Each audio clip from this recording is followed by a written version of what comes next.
everybody, and welcome to the channel. Out of ammo, out of time. I'm your host, Krabby Terror 8, and here we are in episode 21 of the Investigator games with Calvin Wright, who is the final investigator for the campaign, The Forgotten Age. So next week we will be moving on to the Circle Undone investigators, who aren't in Octagon at the moment. So I'm hoping I can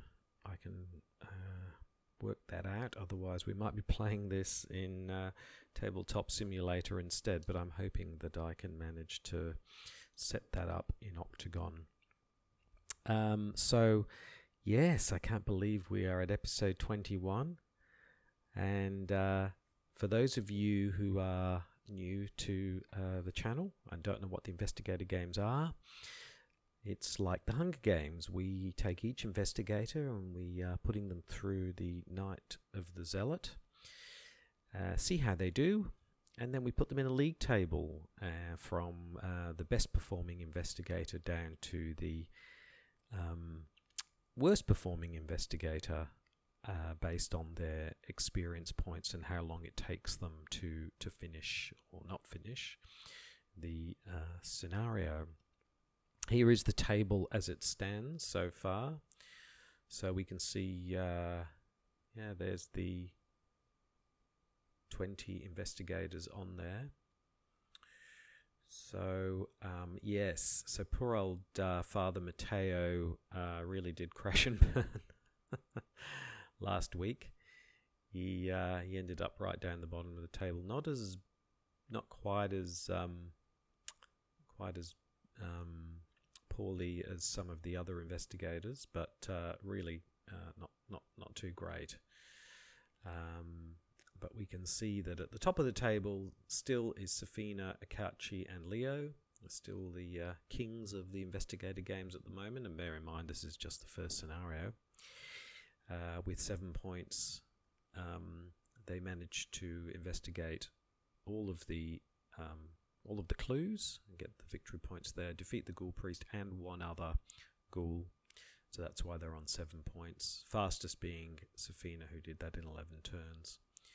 Ashcam Pete sits as the fastest, so managing to complete the gathering in only 8 turns, but only got 6 experience points because there wasn't an opportunity to kill another ghoul to get that extra victory point. So at this stage it's getting pretty tough. So to really top the table, you need to be killing at least 1 extra ghoul to get a victory point, and you need to be doing it relatively fast. If you want to be the fastest, you've got to complete this in 7 turns, so it's quite difficult to do. I would have thought. It's interesting what a spread of performances we've actually had across the Investigator games. Yeah, it's you might call it a normal distribution, I suppose. So it's it's interesting that that there has been such a spread, and I'm sure that the orders will no doubt change once we move into Midnight Masks, which will require different skill sets from the investigators. So that gives you an idea of how it works, and just some spoilers as well. If you're new to the Gathering, if you're new to Arkham Horror the card game, I would urge you to please go and play the game. Go and look at some Let's Plays. I'm assuming you know how to play the game and that you've been through the Gathering before. So I would heartily recommend that you do that.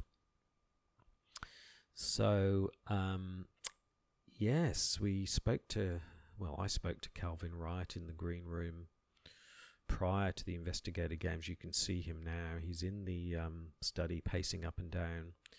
The crowds are just filtering in, getting their popcorn and drinks and things to watch.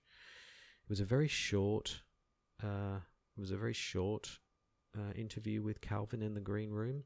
And I think speaking to him is probably, in air quotes, spoke to him, because he didn't really speak to me at all. When I went into the green room to chat to him, he was standing in the far corner, and tattered clothes, blood. There was already looking bloody and tattered clothes. So I didn't sit down. I sort of stayed standing, and his eyes looked really wild yet focused all at the same time. So I asked him if it was okay. Did he want anything, a glass of water or something to clean himself up, even maybe another shirt, something like that. I got no answer at all. So we stood in silence for a little while, and I asked him how he thinks he's going to go in the investigator games. And he did look at me then, and he carved the word win into his forehead. Blood started streaming down his face into his eyes. The wind started to sort of throb brightly in a strange way, and then he ran into the arena. So that's all I got from Calvin. I've got no idea any more than that. I have to say though, I'm going to need to get in some kind of serious cleanup crew because there's blood all over the carpet.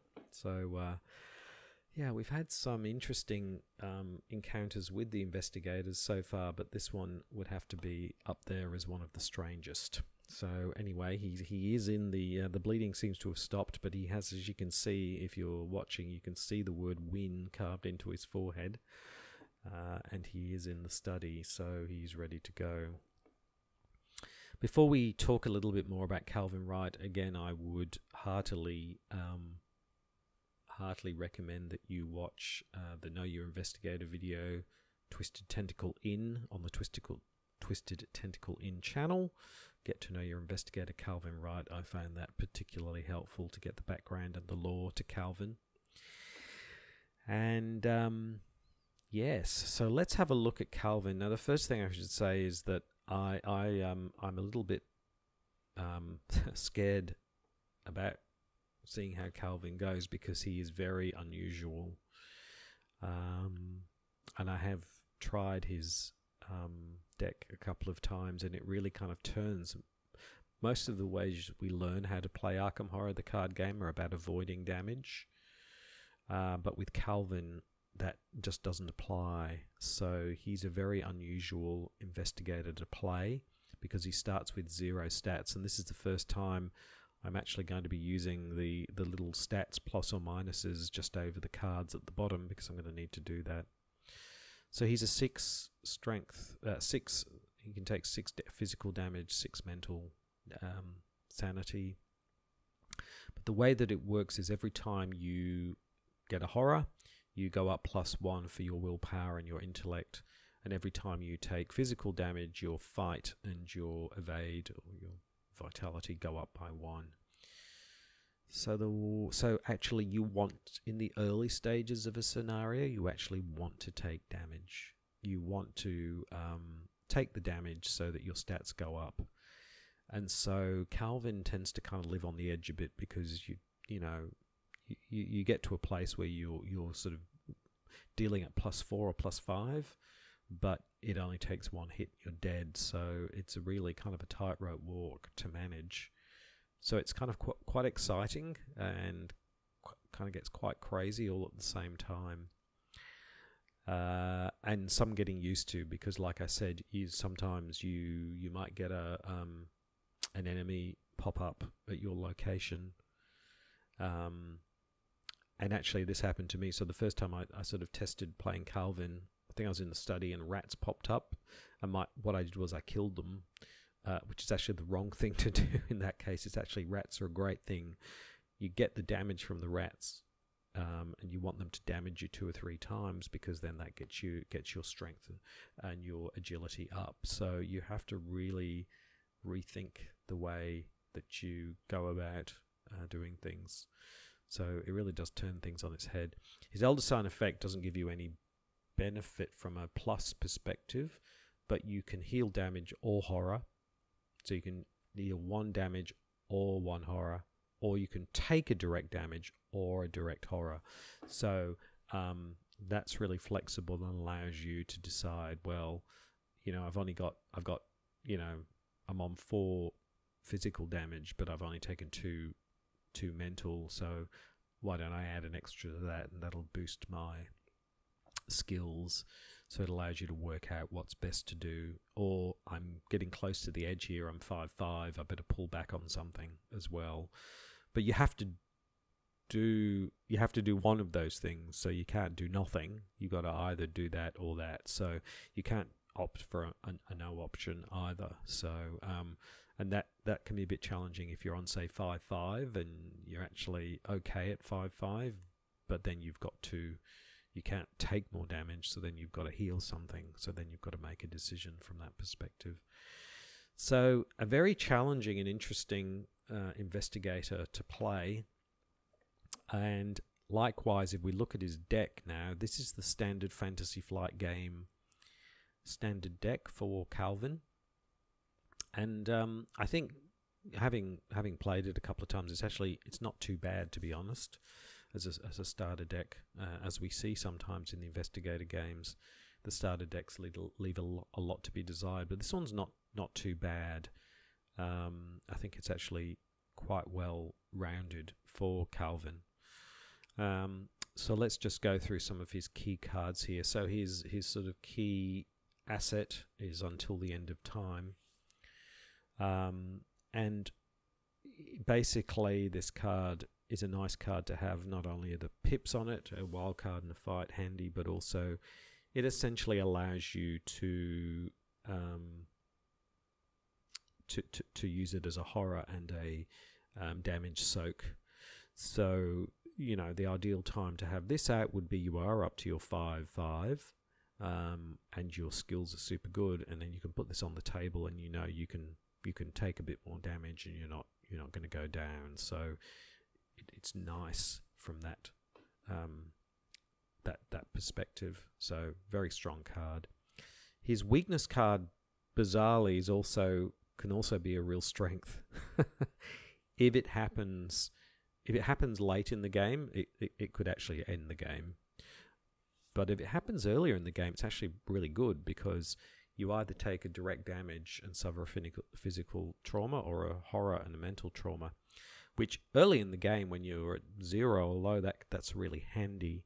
And in fact, having trauma is good, because it means when you start your next scenario, you're already starting at a higher skill level. And that's an issue for Calvin, is at the beginning, when he's on 0 for everything, one of the challenges with Calvin is he's a bit slow off the mark, which is going to be an issue in the investigator games, because you're at 0 for everything, and particularly in this scenario where we're starting in the study, there are no other locations. We have to get 2 clues to get out of the study. When we're on 0 for everything, this could seriously mean we spend a lot of time just trying to get out of the study if we don't get any essentially horror. What we need is horror, so that we can increase our intellect, so we can actually use that to get out of the study. So that's the biggest sticking point in the gathering, is that we could end up in the study for turns trying to just get out. So getting something like the Voice of the Messenger early can actually be really helpful, but it can also essentially end the game later. So it's a plus and a minus.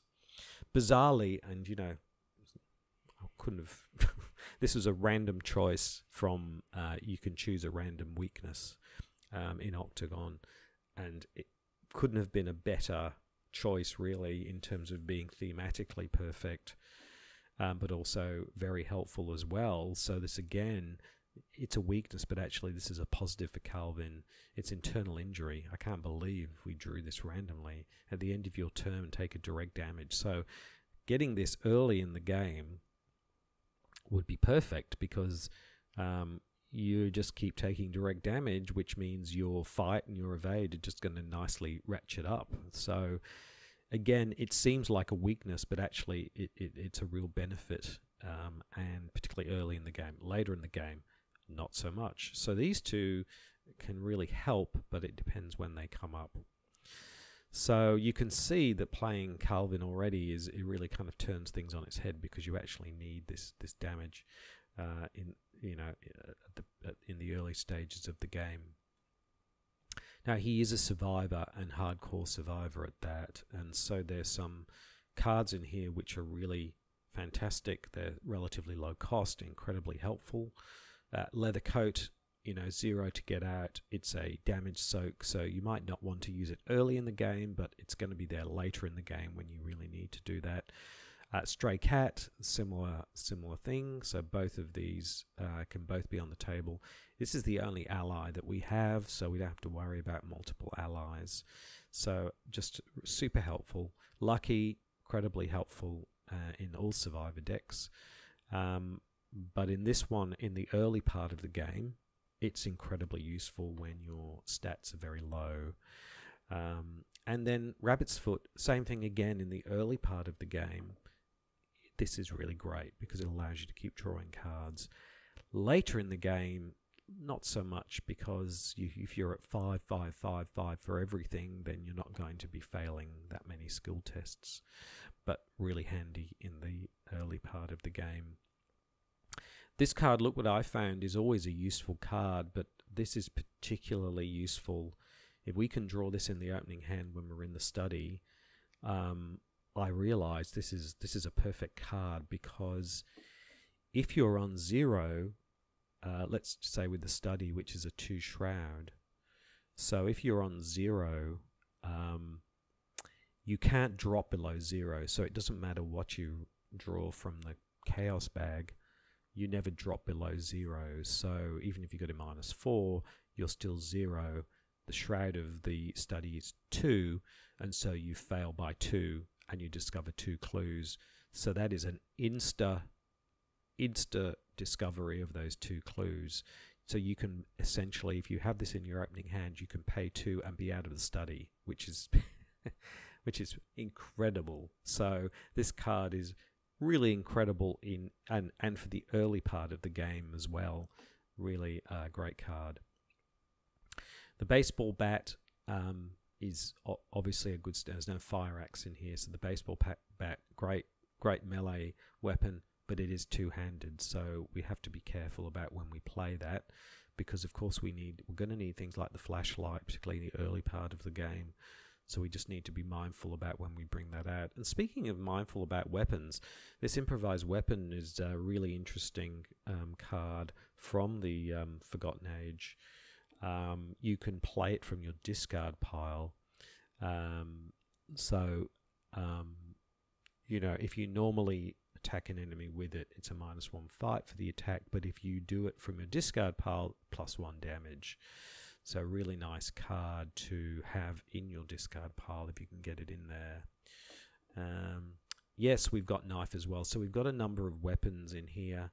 Nothing too powerful, but we do have weapons. So I feel like the best thing here is to get our intellect up to 4 or 5 and get into the parlor and get Leader Chandler on board, because then using things like the knife, the improvised weapon, and the baseball bat become quite powerful. Flashlight is also going to be incredibly important because we need to lower the shroud in different places. And the other thing this deck has is lots of evasion, so Dumb Luck, which allows you to evade when you evade it. I mean, it's got double vitality for evasion, but also you can literally put a non-elite enemy on top of the encounter deck, so delay that. Cunning Distraction, very expensive card, but lets you evade all enemies at your location, which, along with Survival Instinct, are the things that are going to help us get out of the hallway and into the parlor so that we can engage Leader Chandler. So there we go. It's a very interesting deck. I imagine this is going to go one of 2 ways with Calvin. It's either going to be a blisteringly successful campaign, or he's going to go down. It's sort of like a go hard or go home kind of scenario. I really don't know how it's going to go. I can't say either way, but playing, and that's what happened to me. I've test played Calvin a couple of times.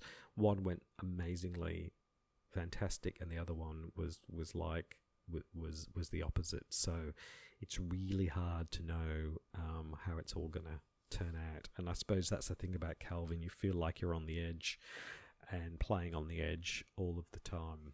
So let's see how we go. Okay, so I'm just going to close and shuffle the deck.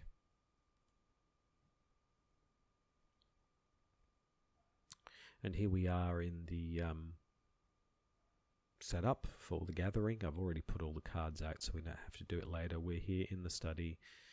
2 Shroud, here's our 3 action. We're in turn 1. And here we are with our 5 resources ready to roll with Calvin on 0 stats for everything. Okay, so let's begin by just reading out the agenda and the act deck as per usual. What's going on? It's late at night and you're holed up in your study, madly researching the bloody disappearances that have been taking place in the region. A few hours into your research, you hear the sound of strange chanting coming from your parlour down the hall. I kind of find it quite difficult to imagine Calvin with a house, sitting in a study researching bloody disappearances. He doesn't feel like a researchery kind of sitting in a house kind of guy. That's just not the way I imagine him. But anyway, that's the way it is. At the same time, you hear dirt churning as if something were digging beneath the floor. And trapped. As you leap to investigate, well, at the moment we're on 0, so as we crawl to investigate, the door to your study vanishes before your eyes, leaving behind only solid wall. You're trapped inside your study until you can find another way out. So there we are. That's where we're at. We're in the study. We have no skills, 0, 0, 0, 0. We're here in the study, so we really are trapped in a way that most investigators aren't, because we have no skills. And we are now ready to draw our opening hand. So what do we want? What do we want? Well, I already said, if we can get look what I found in our opening hand, I will be delighted, because that will make things so much easier. The other thing would be to, well, we can't have weakness in our opening hand, but anything like any weaponry would be also handy. Anything like... also, the rabbit's foot would be a great place to start as well, because setting that up. So being able to set up some assets on the table would be fantastic.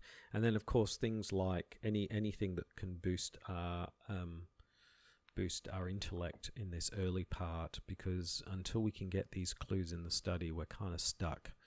So, and bizarrely, I'm sort of hoping the encounter deck can give us some monsters or some enemies that we can, like a ghoul minion would be great, because we'll get a horror and a damage off the ghoul minion, which would be bizarrely fantastic to get. So very strange, but also things like grasping hands and rotting remains, particularly rotting remains when we're in the study, would also be incredibly helpful. So, but anyway, we're not there yet. We've got to draw something, so let's hope we get that. So if I don't have look what I found, I'm going to be really searching for that, because that will make a significant difference.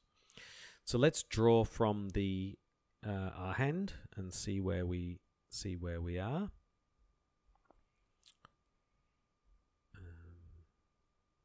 Yeah. Okay, so what do we get? What do we get? What do we get? First card is a knife. Good. It's good. We need some weaponry. Even though we want to take damage, we still need to deal with monsters along the way, so a knife is good. Second card is guts. Well, that's good, because that's a double. If we need to do some kind of test around willpower, that at least gives us a 2 willpower, if nothing else. Third is the leather coat. That's a nice thing to get out early in the piece, as long as we don't get crypt chilled, because crypt chill is a surefire failure earlier in the game, so we've just got to be careful about that. Flashlight, so fantastic. So we could, if we really had to, we could use flashlight in the study, which would essentially make it a 0 versus a 0. And because we can't go any lower than 0, then that's a almost likely to discover. So flashlight is handy if we can't get look what I found. And our 5th card is scavenging.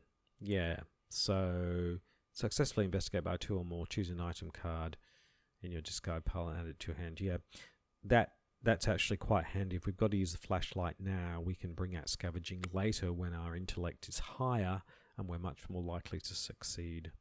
So there are 5 cards. Yeah, what do we think of these? Yeah, it's always hard with Calvin. So what am I thinking? Well, we don't really need the guts. Like, actually, if we got something like Rotting Remains, we'd actually want to fail it, because that would give us an instant 3 horror, and that would boost. That would be amazing. So I don't feel like guts is something we need right now. So I can probably get rid of that. And scavenging is good, but it's requiring us to successfully investigate by 2 or more, exhaust the scavenging, then get an item card. So I feel like it's for later in the game. I don't want to get rid of either flashlight or the knife, because if nothing else we can use both of those. Do we keep the leather coat? The leather coat is great for later in the game because it just means that we've got that extra soak. So I'm thinking I might just throw these 2 in right now. I could throw this in, but I want to keep it. So I'm going to just throw these 2 in and draw 2 more. So we get the stray cat and an unexpected courage. Okay, not too bad. So now look what I found. No other weaponry, so I'll just shuffle that up. So there we go. That's our starting hand. So yes. So there's a few things we can do here, and we can't keep. So first of all, trying to investigate a 2 shroud location when we're at 0. So we've got to get a -2. So when we're at 0 and it's a 2 shroud location, we're not going to do it, because if any minus is just going to leave us at 0. If we go to +1, well, that just gives us 1. So we could use unexpected courage to get us up higher, but the problem with all of that is that doesn't really help us. So what we're going to do is get ourselves set up, and we've got to be mindful that if we get a crit chill, so we need to be mindful of what we do put out onto the table. So I think the first thing is we spend 2 and we bring out the flashlight. We're going to need the flashlight, otherwise we're never going to get out of here. So we put 3 supplies on the flashlight. And we're just going to have to hope that when we get down to the cellar, we've got to look what I found. We've got another flashlight. We get scavenging. We get something like that, so we can use the flashlight again. So we'll bring out the flashlight. That's our first action. Our second action is I don't want this to get crypt chilled. So in my mind, what's the thing we can probably, afford to lose the most? We don't want to lose the knife, and we don't need the knife at the moment. So I'm probably thinking the stray cat is a good idea, because if we lost the stray cat, it's not the end of the world. But yeah, we've got something there. So I might bring out. So second action, I'm going to bring out the stray cat. So we've got an ally in a hand slot used up. Now, that was our second action. Now, for our third action, we could either bring out the leather coat, which then we're all set up, or indeed the knife, or we could investigate. So I'm in 2 minds here, because if we wait, we might actually draw something. We might actually take some damage, which means we don't need to use the flashlight, if you see what I mean. So if we got a Rotting Remains and we ended up with 3 horror, then we'd be in a much better place. So I'm actually thinking, but then again, if we use it now, we get one of the clues, we can be out of the cellar really, out of the study really quickly. Oh, what's the best thing to do? But I don't want to have to waste the flashlight unless I really need to use it. But then the likelihood that we're going to get what we want, Rotting Remains, yes, it could come up, but equally it might not. So my feeling is just to get things going, let's use one of the flashlight resources. So for the third action, I'm going to use one of the flashlight resources. So that reduces the shroud to 0. So we are a 0 versus a 0. And remember, we can't drop any lower than 0. So any minus number stays at 0. So we're a 0 versus a 0. Chaos Bag says, okay, it says -1. If you fail, take a horror. So we go to -1, which is still at 0. So we succeed. Yeah, you have to think about it that way because it's at 0. We're at 0. We took -1. We can't drop below 0. So it's still at 0. So we get the clue. Fantastic. So there we go. That was the first round with Calvin. Whew. First round with Calvin. So what did we do? We got out the flashlight. We brought out the stray cat. And then we used our flashlight to find the first clue. So lots happening in the first round, in our first turn. So we move into the enemy phase, and there are no enemies to speak of. So we move into the upkeep phase, and we get the baseball bat, which is great. So baseball get bat is a fantastic card, but we can't play it at the moment. So this is the problem with the baseball bat. It's two-handed, so we can't bring it out at the moment because we need the flashlight, but it's there so that when we get to the Ghoul Priest, we can start using the baseball bat. Yeah. So that's the end of the upkeep phase. So I guess we move into the good old first and inaugural Mythos phase for Calvin. There's the Doom up on. Look what I found. What's going on? So let's see what the encounter deck has for us. And the encounter deck has. Can you believe it? You think I'd scripted these things? Oh my goodness! This is the one card saying, "Oh, this is the one that we need," and I could have probably saved my flashlight, but that's all right. Okay, so we get a rotting remains. So normally investigators recoil. Calvin's jumping into this rotting remains like it's an old friend. So test 3. For each point you fail by, take a horror. So we are at 0 again. So we are going to, no matter what, we're going to take 3 for this one. I'm not going to pitch anything in. Chaos Bag says 0, I think. Yeah, 0. There are no ghoul enemies. So we're at 0. It's at 3. So we fail by 3, which means we take 3 horror. So we take 3 horror, which means that our intellect goes up by 3 and our willpower goes up by 3. Wow. Okay, there we go. Couldn't have asked for a better card for what we need. So we are now at a 3. Okay, so there we go. We can, we can move into the investigation phase. We put 3 actions onto Calvin. And so what do we do here?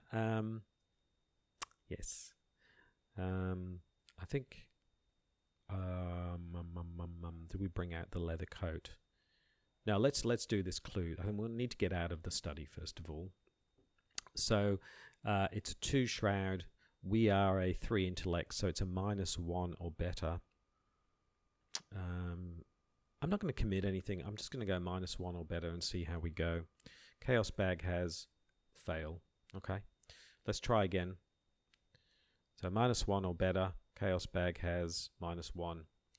Yes, success. Fantastic. There we go.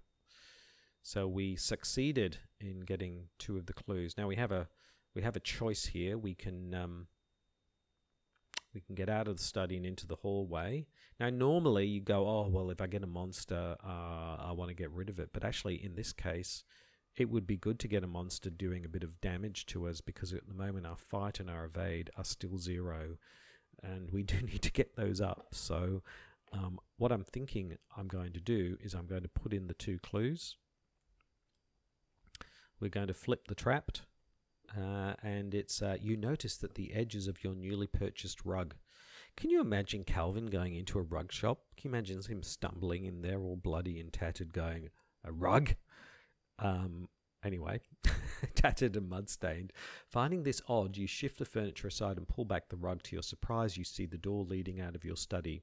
You slowly turn the knob and the door swings open, revealing your hallway below. You jump through the doorway, landing on your feet on soft dirt. The door to the study slams shut above you. The smell of burning wood fills the narrow hall, intermingled with the scent of rot and decay. So put the set-aside hallway, cellar, and attic and parlour, discard each enemy from the study, place the investigator in the hallway, and remove the study from the game. Okay, so we move, doing. That's gone, doink. We are in the hallway, flip the hallway, doink. So here we are, the barrier. A glowing barrier blocks the path to your parlour. As you move towards it, intense heat forces you to back away. Picking up a handful of dirt, you toss it at the barrier and watch in horror as the dirt incinerates. Perhaps there's something in the cellar or the attic that can help. When the round ends, investigators in the hallway may as a group spend the requisite number of clues to advance. So there we go. So we still have one turn here, so we could either get up to the attic, or we could go down to the cellar. We've never tried that before. And actually, I'm thinking that maybe going down to the cellar might be a good idea for a change. Because we've got the flashlight on board. We're up to... yes, but then again, if we go up to the attic, we take a horror, we'll then be 4 willpower and 4 intellect. So actually, I've changed my mind. So what we'll do is, for our third action, la-di-da-di-da, we'll go up to the attic, flip the attic, 2 clues.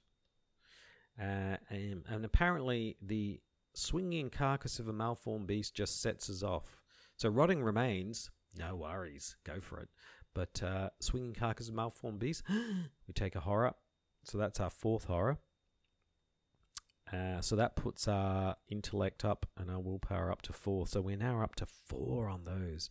The problem is we've got plenty of soak for damage, but not horror, because they can't soak horror. So the danger is if we take much more horror, and there is a card coming up to take 2 horror, so we will be randomly discarding because we can't take any more horror. But anyway, yes. So we are up here in the attic. Fantastic. So we're now on 4 willpower and 4 intellect, and we are ready to roll for next time. So that was action-packed. We were in the study. We investigated and failed. We investigated again and we succeeded. The -1 versus a 3. We got the clue, we spent the clues, we got into the hallway, and then we went up to the attic as our 3rd turn. So we're moving pretty fast. It's only turn 2 already in the attic. So actually things are moving quite a pace for Calvin, much faster than I thought. But that was thanks to the flashlight and rotting remains. So the combination of flashlight and rotting remains made all the difference. So there we go. So we move into the Enema Phase, as I like to call it, but there are no enemies to speak of. So we move into the Upkeep Phase and we get our good. This is good because we're already on 4 horror. We really need something that's going to be a horror soak for us. So we will want to get this out onto the table, along with the leather coat, of course. So this is a very handy card to get, so I'm glad we got this one. We've got plenty of resources too, because, you know, Calvin's deck, apart from what's it called, the one where you can evade all enemies, I forget what it's called, the one with the turkey in it, that's 5, fairly low on expenditure. Cunning Distraction, that's the one. So yes, so that's the end of the Upkeep Phase. So we move into the Mythos Phase. There are now 2 doom on what's going on, so that will flip next time. And it's now time to see what the encounter deck has for us. And the encounter deck has for us, well, there you go. The encounter deck has a Ravenous Ghoul.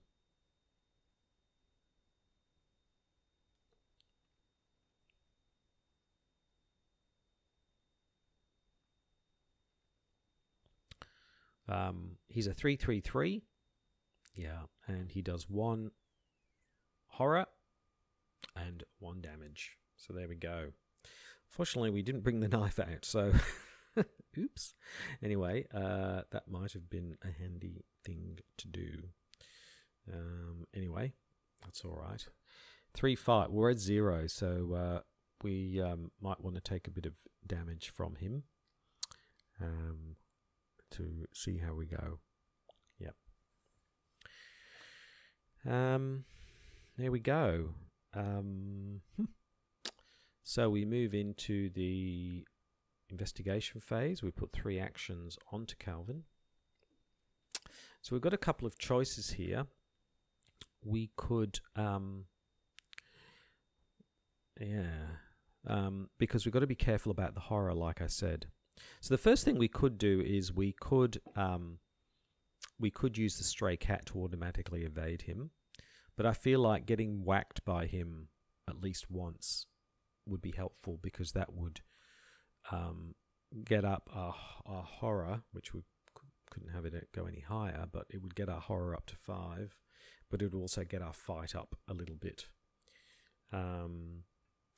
Yes, so but we've got to be careful, because we can't afford to take too much damage from a horror perspective. So this is a little bit tricky about what we do here. Probably I'm thinking, because we do want to take some damage, because the more damage we take, it's the horror we need to manage. Yeah, so what I might do is I might spend a resource, bring out until the end of time. So that immediately provokes an attack of opportunity. So we take a horror and a damage. So a horror and a damage, which means our intellect is now 5, our willpower is 5, our fight is 1, and our evade is 1. So we cannot afford to take any more horror, but now we have a horror soak. So that's good. So that's the first thing. So we took an attack of opportunity. And along those lines, I'm going to spend another resource, and I'm going to bring out the knife. So that's both our hand slots now. So that is another attack of opportunity, but I'm going to take the damage, and until the end of time is going to take the horror, which means our fight now goes up to 2, and so now we're at 2-2. So we're getting up there now. That was 2 goes, so we took 2 turns to do that. Now for a third turn, we could fight the Ravenous Ghoul. So we could make that a 3 versus a 3. So we could either fight, or we could automatically evade, but then we would lose the stray cat, and that feels like... Or we could bring out the leather coat, but then we would lose that with the horror. Yeah, so what do we do here?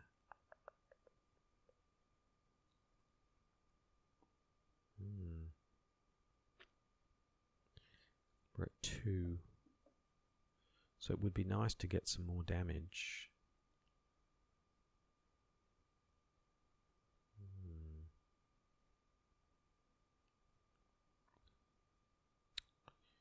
Do we use the unexpected courage, and that would give us a 4-5 versus a 3, but then we would only do 1 damage, but that's... Or do we ditch the stray cat and evade?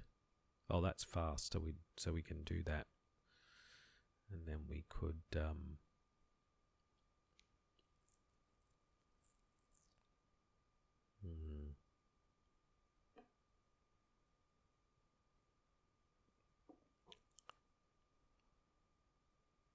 Well, we can't take another attack of opportunity, because the problem with that would be we would take an attack of opportunity, and then the Ravenous Ghoul would hit us again. So either we don't take an attack of opportunity, so either we try and evade it or hit it this go, then we take another horror and attack. But I feel with the hit that we would be doing 2, we'd be 3, and we could make that a 5, so it'd be a 5 versus a 3, and we would do 1 point of damage. Or we could throw the knife, so that would give us 2. Yeah, but that's only then 2. So we could do 1 point of damage this go, and then chuck the knife next go when we've got more. Yeah, that's probably the thing to do. So what I'm going to do is this. Yeah. I'm going to, we're going to take another damage, so we'll go up again. What I'm going to do this time is I am going to fight. So for our final action, I'm going to fight. So we are a 2, we're a 3. I'm going to make that a 5. Let's see if that's right. So 2, 3, 5. 5 versus 3. So we're a 5 versus, I wish I had the lucky here. So we've got 5 versus a 3. Luckily he's not a retaliating type of dude. 5 versus 3. So we're going to fight on a 5 versus 3. Chaos Bag has tablet -2. If there's a ghoul enemy at a location, take a damage. Okay, so a couple of things here. 5 versus 3, we succeeded. And so we do a damage to the Ravenous Ghoul. That's the first thing. We take a damage. That puts our damage up to 3. Yeah, so there we go. So we succeeded in doing a point of damage. We took a damage, which, geez, we're already up there, aren't we? And yeah, that's the end of our turn. So, so that turn we played until the end of time, and took a horror and a damage, which now we cannot take any more horror. We then once we did that, brought out the knife, and we took another damage, and then the horror went on to until the end of time. So that means that there's 1 horror on until the end of time, and that took us up to 2 damage, 2 fight. And then for our third action, we fought, which was a 2, 3, 5 versus 3. We succeeded, but we took another damage in the process, and we've damaged the Ravenous Ghoul. Oh boy, wow. Wow, you can see that really playing with Calvin really gets things going. My goodness. So that's the end of our turn. We move into the enemy phase. The enemy hits us for 1 damage and 1 horror, so we take another damage. Or do we put the damage on? No, I think we take another damage, because we've got damage soak. So we take another damage. Until the end of time takes the horror, so it's gone. We are now a 4/4. So we are now a 4/4. Wow. So that's the end of, wow. This is just crazy town stuff. Okay, so there we go. Wow. So we are now a 5/5/4/4. But we can, yeah, anyway. So we move into the upkeep phase, and we get this fast play after you fail a skill test by 2 or more during an evasion attempt with a non-elite. Place that one on top of the encounter deck. So that's a nice card to have, with just a card that can save us in a pinch. So that's the upkeep phase. We move into the Mythos phase. There's now a doom on what's going on, so there's now 3 doom on here. So it's now time to flip this. And I know what's coming here. The house continues to change before your very eyes. The walls have decayed and the ground in many rooms has turned to dirt. It's almost as if you've been transported somewhere else entirely, although every now and again you recognize elements of your former home. Okay, lead investigator must either discard 1 card at random or take 2 horror. We cannot take 2 horror. So we will be discarding a card at random. Random discard, and we lose the baseball bat. Well, of course we do. Have all the cards to lose. Okay, so we're up to Rise of the Ghouls. The floor beneath you is giving way, and you see a vast network of tunnels twisting into the darkness below. Shapes and silhouettes of strange creatures move swiftly through the tunnels, trying to find a way up. You probably don't want to be here when they do. Okay. So now we draw from the encounter deck, and we get Dissonant Voices, Still Lives. Well, we can't play assets or events, so we can't play either of these, but that's all right. There's not really, well, we can't play them. We can commit the, until the end of, okay. So here we are. We're at 5544. So we have a couple of choices here. Let me just move this on. So we're in the investigation phase. We've got 3 actions. So we can, so we've always got this. So we've got this way to automatically evade a non-elite enemy. So if things are getting, if things are not working out, we could always use that to automatically evade an elite enemy. The problem is we haven't investigated here yet. But now we're at a 4, so we're a 5 versus a 3. So our chances of killing this ravenous ghoul are pretty good as things stand. So I feel reasonably confident. So I think we keep this in our back pocket. If we find we take 3 goes and we don't manage to kill it, then we automatically evade it. I think that's what we do. So our first action is to fight. So a 3 versus a 5. Yes, a 3 versus a 5, -2 or better. Chaos Bag has a -1, so we do another damage. Nice. There we go.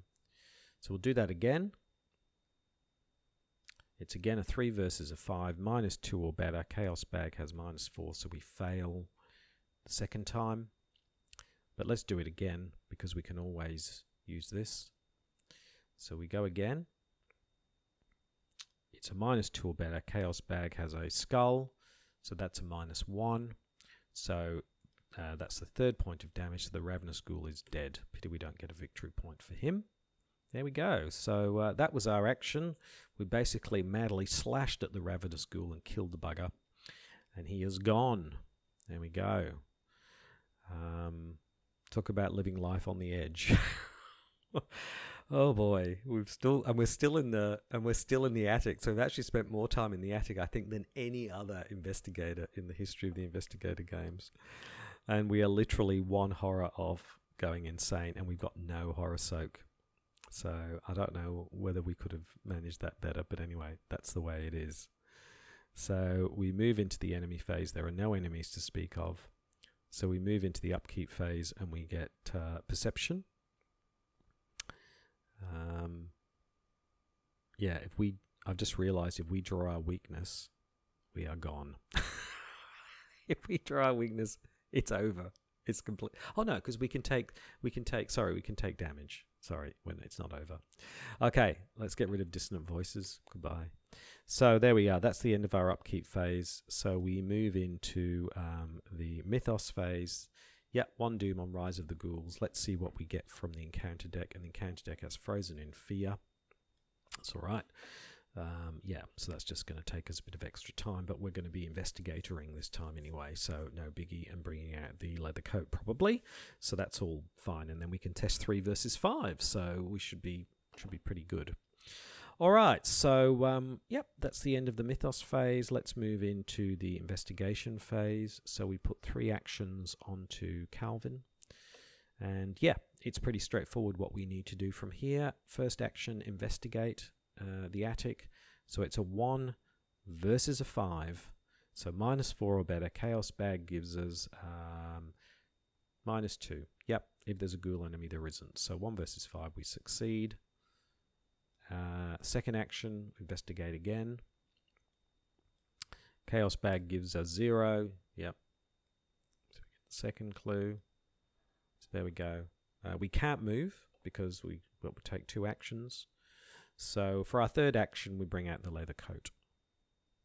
I think we're not slot-wise. I think we're fine. Yes, slot-wise we're fine. So that's just giving us, yeah, some extra damage soak, which is good. So we're all okay. So that was our third action. So pretty straightforward turn for Calvin this time. Oh, and yes, we put a damage on the... there we go, our first victory point. Crag goes wild. Calvin looks around, his head throbbing with win on it. He's looking very fearful though, but he's running around and he's managed to kill the ravenous ghoul, and he's in the attic. He's got all the clues, so all good. So there we go. We managed to get the clues. We got the leather coat out on the table. It's the end of our turn, so we can test 3 versus 5, -2 or better. Chaos Bag has +1, so we are no longer frozen in fear. Gone. Wow. Okay, there we go. Go Calvin. Okay, well that's the end of our turn. Move into the enemy phase. There are no enemies to speak of, so we move into the upkeep phase and we get the Ward of Protection. Now, normally Ward of Protection is fantastic, but in this case we can't use it. Because we would take a horror, and we have no way. The stray cat can't absorb horror. Leather coat can't absorb horror, so we can't actually use it, but we can use it for the wild card icon. There we go. So, yes. You can see now where this dumb luck comes in, because we can, if we fail a skill test, we can then, you know, evade an enemy if we need to. Okay. All right. So that's the end of our upkeep phase. So we, we move into the, there are now 2 on Rise of the Ghouls. So still plenty of time to get down to the cellar, get what we need there.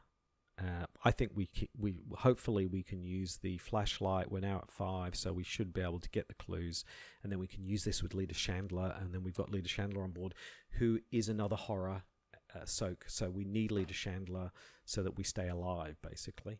So we need to survive getting into the cellar and then getting out to the parlor. So we need to do that as quickly as possible.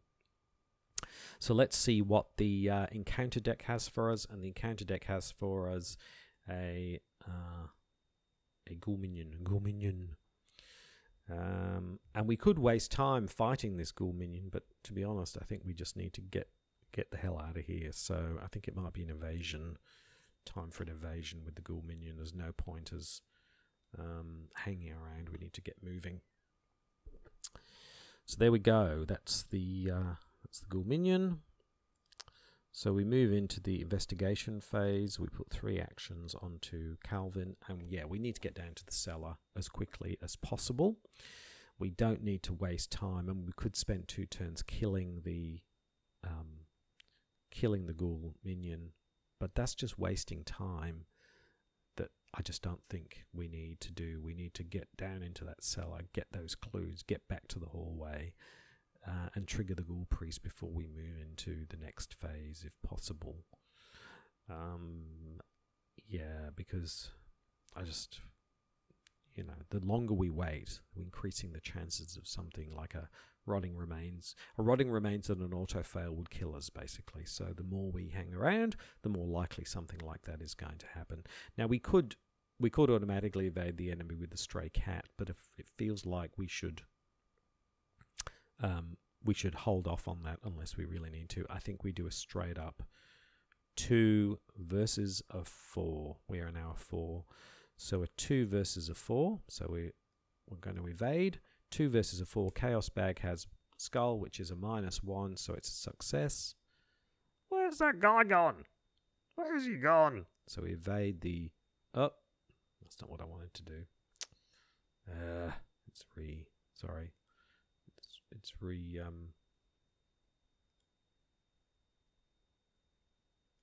There we go. Just move this here. Okay, so we evaded the ghoul minion. Our second action is to get out of the hallway and into the get out of the attic and into the hallway. And our third action is to get down into the cellar. Donk, donk, donk. Flip the cellar. 2 clues. Calvin is running so fast to get down into the cellar. He just literally leaps through the air in the last part and just crashes down into the skulls and things, giving himself, scratching his leather coat. So Leathercoat takes the damage. Or do we give ourselves... Actually, I think we give ourselves the damage. Don't we? Yeah, 5. Why not? We're now 5, 5, 5, 5. Yeah, we can use Leathercoat later. So we are 5, 5. We are at max. We are at max on everything now. So we'll be investigating at 5, and we can use the flashlight. So, wow, all good. So that turn was basically getting us into the cellar. We evaded the ghoul minion, ran into the hallway, raced down to the cellar, crashed to the bottom of the cellar, and took another damage, and we are now maxed on everything. So if we take any more horror, and which is actually I'm going to put this here, and the reason is that if we get our weakness, I just realized I'm going to put this down again. If we get our weakness, we have to take a horror, or if we get our weakness, we either have to take a horror, or we have to take a damage. So if we were on 5, 5, 5, 5 for everything, the weakness would kill us. Whereas at least now we can do that. So sorry to change my mind there, but I just realised if we're on 5, 5, 5, 5, 5, the weakness is direct damage. We would have to take the damage, and we would die. So we need to change that. So we're at 4 fight still, and 5 for the others. Okay, so there we go. So we are now into the enemy phase. There are no enemies to speak of. So we move into the upkeep phase. Oh, he's where is he? He's gone. So we get the improvised weapon. Yes, it would be nice to just get this into our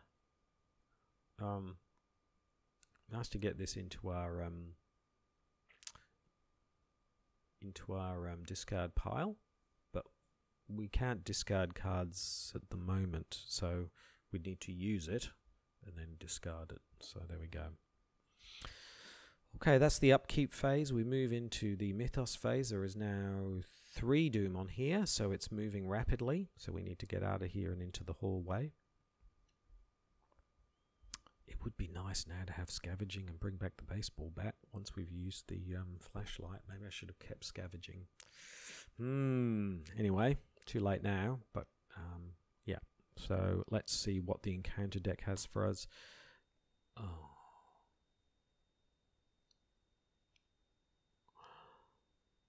You're kidding me. Obscuring fog in the cellar. No. Oh my goodness. Oh my goodness. No.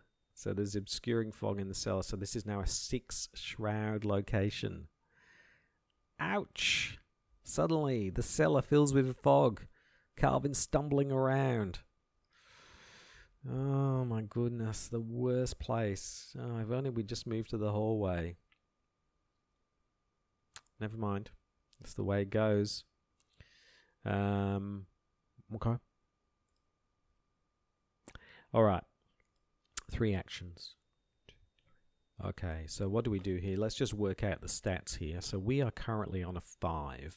So we are a base 5. This is a 6 now. Now if we use the flashlight, that gets it down to 4. So it's basically back to where it would be. So it would be a 4 versus a 5, which means a -1 or better. Yeah. So I think we're going to need some help with the flashlight as well if we're going to do this. So we've only got a couple of opportunities to do this with what we've got. So let's do this, and unfortunately we don't have something like lucky. So we are going to investigate the cellar. We're going to use the flashlight, which brings that down to 4. We are a 5. We're going to make it a 7 versus a 4. So a -3 or better. Chaos Bag says, oh, you're kidding me. You are kidding me. Fail. So we have a choice here. We can use the Ward of Protection to try and get one of the clues, but then what's the point? I mean, it's possible we might get another flashlight. Or we could get, look what I found. So we could, there's a few cards we could get. So it's probably worthwhile doing, I think. So let's spend our final, or do we draw cards? Maybe we wait and we draw cards. That was really unfortunate to get a -4. Jeez. What was it that we got? We were a 4, 5, 7. 7 versus 4, yeah. Why don't we, okay, for our second action, I'm going to draw a card. That's not what we need. Third action, I'm going to draw another card. Oh, how many more improvised? Anyway, not getting what we want. All right, so that was incredibly frustrating round. That really. So first of all, we got Obscuring Fog. Secondly, we committed Perception to get a -3 or better, and we drew a -4. When we drew 2 cards, and neither of the cards are helpful. So that was a complete waste of time. Terrible round. Crowd goes, ah. That was terrible. So we move into the enemy phase. No enemies to speak of. So we move into the upkeep phase. And we get, oh, this is a good card for later. This is automatically evade all enemies at your location. So we got plenty of resources to do it. But the problem is, that's not really helping us in terms of getting these clues. So we move into the Mythos phase. There are now 4 on here. Things are moving apace and we're going nowhere. Encounter card is we can't play any assets or events. Okay, that's fine. We're not planning on doing that anyway. Okay, so yes, it's Dissonant Voices, Still Lives. Okay, so we move into the investigation phase. 3 actions onto Calvin. So we have a choice here. We could... So we're still... So we can... Yeah, we can...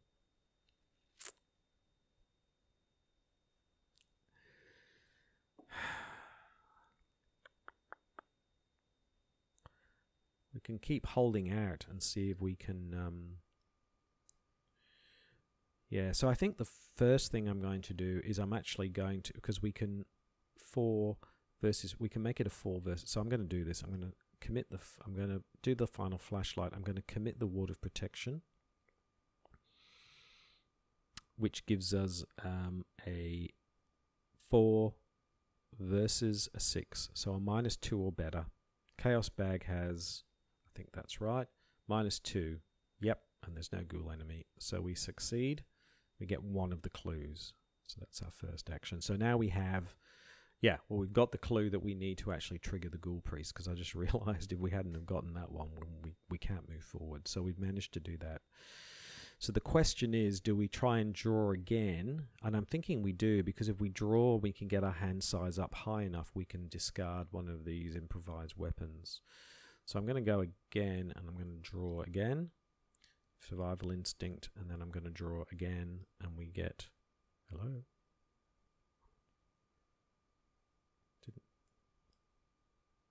Ah, there it is. The one we were waiting for. Voice in the Messenger. We must suffer 1 direct damage, which puts our fight up to 5 and our evasion up to 5. And we also have got to remember we've suffered a physical trauma. So I might just put this up here so that we remember we've put a damage on it. So we will start next in the Midnight Mass. When the time comes, we will have a physical trauma, which for Calvin is not a bad thing. That means we start with +1 fight, +1 evade. And we've got that out of the way now, so good job. So we are absolutely on the edge now. Okay, this is at the end of the round. All right, so we still, I think we're going to have to leave this clue and get on with things because it's the enemy phase. So we move into the upkeep phase and we get another emergency cache, and the last thing we need is emergency cache at the moment. So I think we cut our losses. We get into the hallway, and then we go and get Leader Chandler, and we kill the Ghoul Priest. Okay, so we move into the Mythos phase. There are now 5 Doom on here. Let's see what the encounter deck has for us. The encounter deck has, okay, that's not too bad. Grasping Hands, if you fail, take damage. We've got some damage soak, but I don't want to use it up. So it's a 3, and we are a 5. So already a 3 versus a 5. So I think I might throw this dumb luck in. So that would give us a 7 versus a 3, -4 or better. Chaos bag. We failed.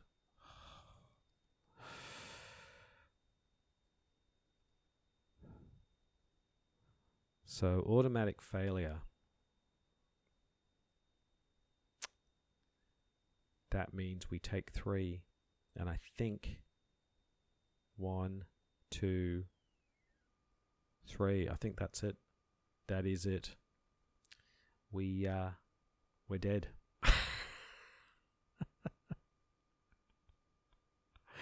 Yep, I think we are, because automatic failure means that we go to 0, and it's 3 points, and we take 3 points of damage, and that's 1, that's 2, and we've got to take the 3rd, and that gets us to 6, and so we're dead. Ladies and gentlemen, oh, things seemed like they were going okay. We got an auto fail at the worst possible time. Any other clue would have been, any other chaos token would have been perfectly fine. All we needed to do was get into the hallway, get Leader Chandler on board, and we could have, we would have been fine. Perhaps we took too much horror and damage too early. It's always a hard thing to know with Calvin, because you're always on the edge. Unfortunately, yes, we took a physical trauma, so 2 physical traumas. So we'll start with 2 fight, 2 evade, Midnight Masks. So thank you very much for watching. That was very short and sweet. Please like and subscribe. I will see you next time, and we will be we'll be playing with Carolyn Fern from the Circle Undone Investigators. Very much looking forward to that. As long as I can hopefully set that up in Octagon, no problem. You'll be able to see where Calvin has netted out on the table. He might be at the bottom. I know someone else has taken trauma, and so he may be equal last or down the bottom, but you'll see on the next after this video. And until next time, I'm Krabby Terror 8. Thank you so much for watching, and goodbye.